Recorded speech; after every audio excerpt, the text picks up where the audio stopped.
I mean, for me, the whole idea of spiritual quest is to work on my own judgment. I mean, I'm like anybody, you know. I have my own perspective. I was raised in a pretty conservative Catholic household, that kind of thing, and you know, a lot of times I have to ask who is making this judgment? Is it really me? Is it me, my eternal self, or is it just a myth that's created for me? Right? Which you Jeff? wonder, because that would be, the myth that you were raised with. Yeah. That this is how it should be. That's right. And you don't know anything else. Right. Right. So, yeah. Yeah, but people can seem to get really upset when they think it violates one of their beliefs at some level, and they see that as offensive, and that they need to kind of strike back in some camps. That's what happens. So, and if you've got 1 million moms or 1,237, then everybody's got to shoot an email out there and stop this stuff.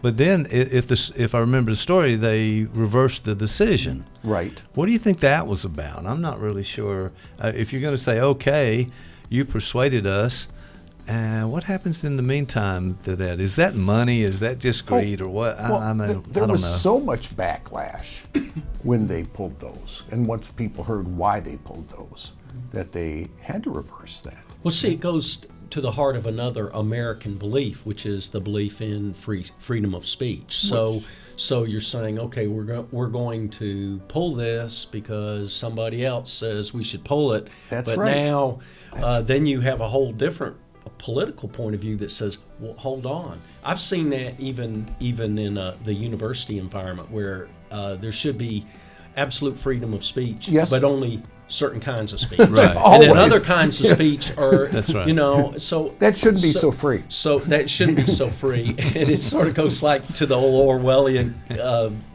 concept of all animals are equal, but some are more equal. Than others, yes. And everybody engages in that kind of hypocrisy to some degree. So it's on a continuum. But when it comes down to those questions, I keep going back to, if we really believe in an enlightenment point of view, then an enlightened point of view comes from throwing everything on the table and hashing through it, and then deciding where you as an individual are, and then where you as a group are ultimately going to go. Mm-hmm. That's true democracy, but it's, it sort of goes back to the old expression. It's like making sausage. It's, it's good when it's done, but the making of it isn't all that great. It's not vegan sausage. Not a pretty process. Right. In some ways, because if you think about what you're saying, so the opposite of a borderline state, which is splitting, when you talk about this need for drama, all good and all bad. Mm-hmm. Jeff, they're using those psychology terms again. They I are. just want to Yes, make sure that you're. I'm taking you're notes. All right, there you go. Though I can't, because he's got my pad. Yeah, I don't really know what they mean, but I use them because they sound smart. Well, the opposite of that is some, and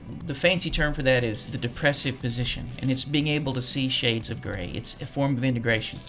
And so you can see how splitting works on this very article, and it's split to the left and the right. Okay. Mm-hmm. We have the 1 million moms saying this is perverse, this is, whatever, and that is hurtful. That's not helpful, that's not loving. No. But we also, and I say this as a left-leaning uber commie, that Salon also engaged in some splitting, because if you read the article, and I don't want to sound too critical, but you could hear a whiff of elitism in the article. Mm-hmm. Those dumb bunnies who watch Hallmark movies, yeah, they're and I don't think that's helpful either. No, I don't think it's helpful. I don't think. I do think there's there's people in the boardroom that are saying, how much is this costing us? Or how much controversy can we get out there and sell more magazines? Their brand would be really in trouble.